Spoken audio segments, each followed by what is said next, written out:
What I want to do today is just to sketch out three general themes relating to methodological challenges that I've faced when using life writing to explore interior lives and belief. And I very much come from this as somebody who is not a history of emotions person, so I'm kind of sorry if I'm saying some obvious things here, but again, hopefully it's helpful. So in terms of the workshop's conceptual underpinnings, I'm thinking particularly about subjectivity and interiority, and to the emotions that are triggered by interactions with the unseen world. Just to give you some context into how this comes out of my research. So currently I'm working on the inner and outer lives of Ralph Thoresby. So Thoresby was from Leeds, he was from a middling trade background, and later in life he became a very successful antiquarian. He was also a devout or hotter sort of Protestant, a Puritan if you will, and he was a life writer from the age of 19 to the year before he died at 67. So his diary, although some of the volumes are missing, his diary does cover a very long period of about 50 years. Now, on the face of it, you might assume that a 17th century Puritan life writer is the perfect place to look for this thing of trying to get at the inner lives of contemporaries. Thoresby was exceptionally devout. His life writing takes the form of a spiritual diary, so it's a record of his devotional activity, as well as very extensive and detailed sermon notes.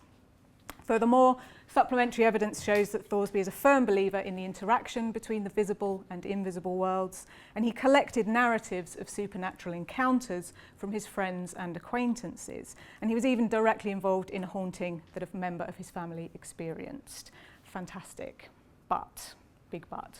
Alas, apart from regular references to providential events, the supernatural is not a feature of Thoresby's life writing. Oh dear, not a very good way to start this paper, probably. Although we learn much about the condition of Thoresby's soul, his descriptions of his interior life are suspiciously familiar. They are expressed in the rather hackneyed, conventional language of Puritan piety, something which is common to most other non-conformist life writers of the time.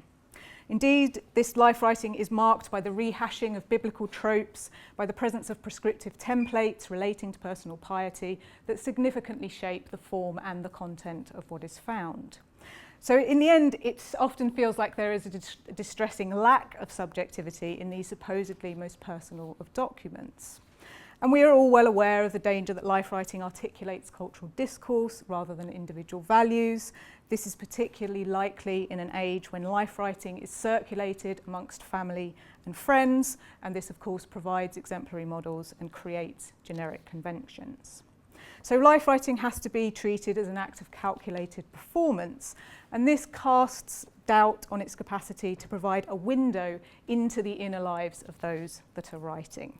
So my first theme relates to this problem of trying to recover the speaker, to recover subjectivity or interiority in texts that appear to have been very strongly defined by their genre.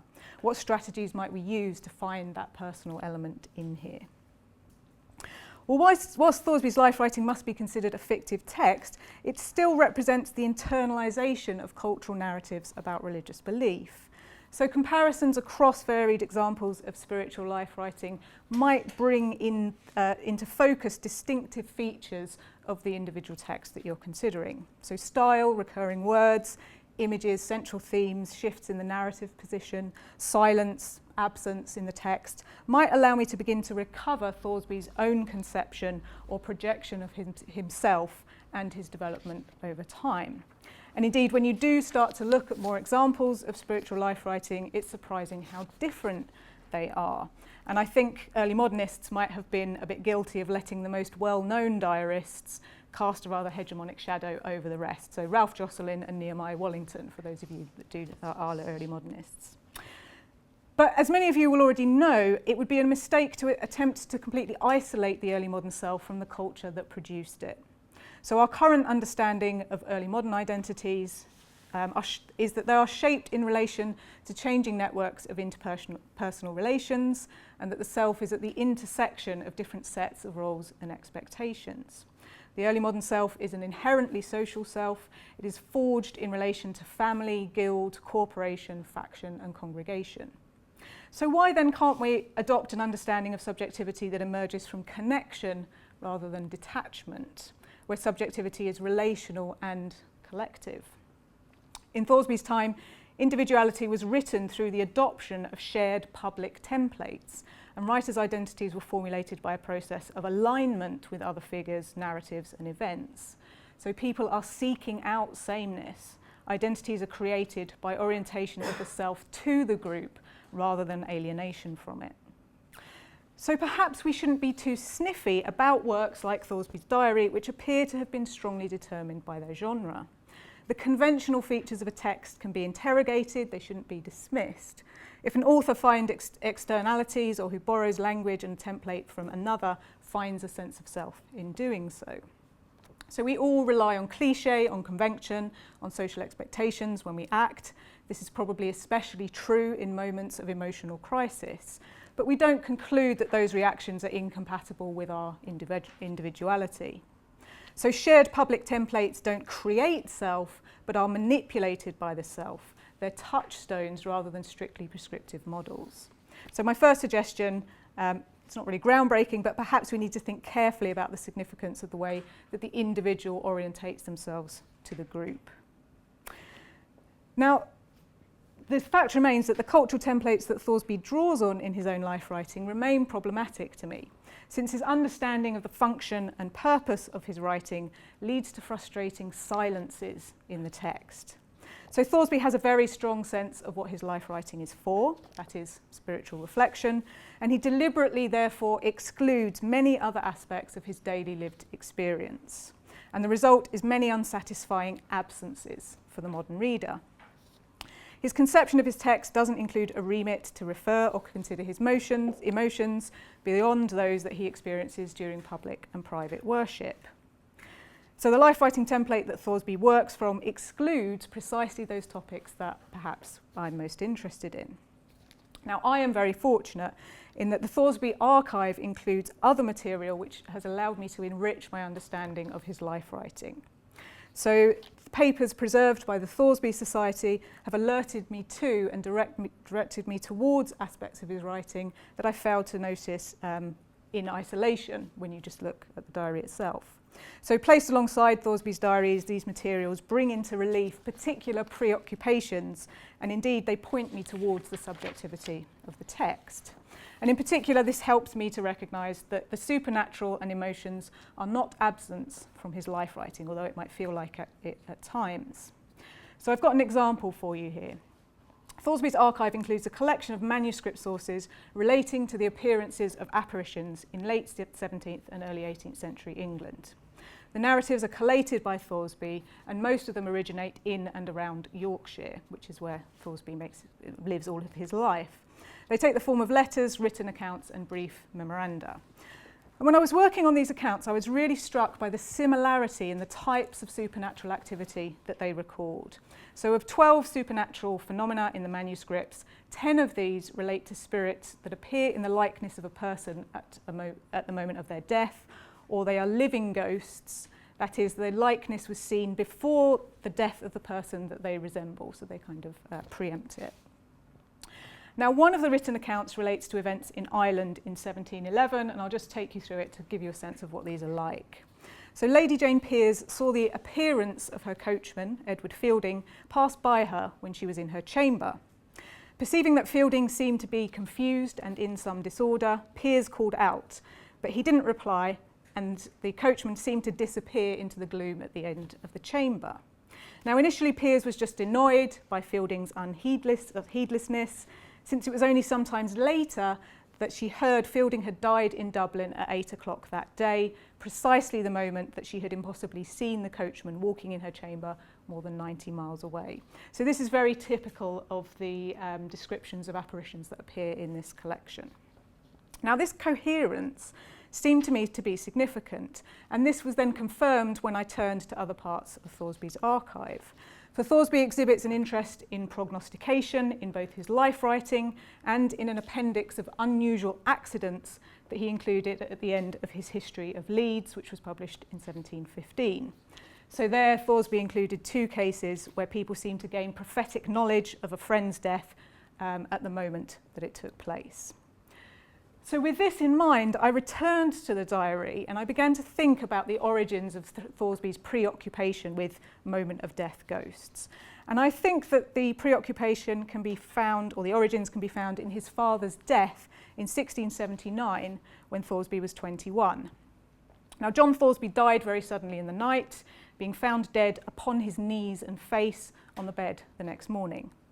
Now, reflecting on the fateful event in his memoir, Thoresby recalled his father's final actions when he led the family in evening prayer and insisted longer than was his ordinary custom upon the applications of the chapter, expressing the greatest fervency and remarkable ardour in prayer afterwards. Now, Thoresby speculated that his father's exceptional diligence in emotion in family prayer that night was due to his soul becoming receptive of a kind of prognostic or prophetic influence that allowed it to anticipate its departure. And he concluded, "Truly, I think that he enjoyed this blessing from God as a forewarning." So once I began thinking about this in connection with the ghostly narrative collection, I could recognise that Thoresby's moment of death spirit, interest in moment of death spirit, is connected to this trauma of his father's death. According to contemporary expectations, a sudden death is a bad death. There's no time for the orderly settling of worldly affairs, no spiritual preparation and acceptance of God's will. Yet Thoresby's belief that God had given his father foreknowledge of his impending death indicates how he was able to remodel John's deathbed experience into one that more closely fitted Puritan ideals relating to a sense of assurance and the receipt of grace. So Thoresby's interest in the drawing together of the visible and invisible worlds was one part of a personal emotional strategy through which he responded to and was able to accept and perhaps even draw comfort from the manner of his father's death. And I was struck by that idea of mixed emotions here. You've got the anxiety, you've got grief, but you've also got somebody coming to terms with it and trying to accept it and get consolation from it. So my second point is that while Thoresby's life writing is superficially emotion-free, by looking across his papers, it is possible to trace a close relationship between Thoresby's emotions surrounding the death of his father and tales about the supernatural and deathbed spirits. Now, my final theme emerges both from the idea of absence and from Thoresby's supernatural narrative collection. While I was working on the manuscript collection, I noticed another feature of them, which was that in comparison with printed pamphlets and treatises on the supernatural, like these ones, Thoresby's apparitions are rather more mundane. And this is important because a lot of our best evidence about early modern spirits and apparitions comes from printed sources like these. So Thoresby's ghosts just can't match their printed equivalents when it comes to dramatic hauntings. They don't return to denounce murderers, they don't reveal the location of long-buried bones. They don't appear still swaddled in their winding sheets, nor do they bring a brimstone stink along with them. No one is tossed down the stairs, candles don't burn blue, and it is rare that an entire neighbourhood is in an uproar in response to a supernatural visitation. I know it's very boring. Now, in many ways, Thoresby's apparitions are therefore less theatrical than their printed equivalents. They deal in quotidian wrongdoing, in bequests in wills left unfulfilled, or in servants treated badly by their masters. They groan rather than shriek. They throw bed staves across the room, that's one for Sasha there, but they don't rip the bed sheets off the inhabitants and tear the wigs off of young men's heads. So, of course, a degree of exaggeration or a somewhat humorous embellishment in the printed commercial products is not surprising, since these titillating details undoubtedly help printed material to sell. But it bothers me in the ways that we think about the supernatural now tends to be reinforced by the drama and suspense of these printed texts.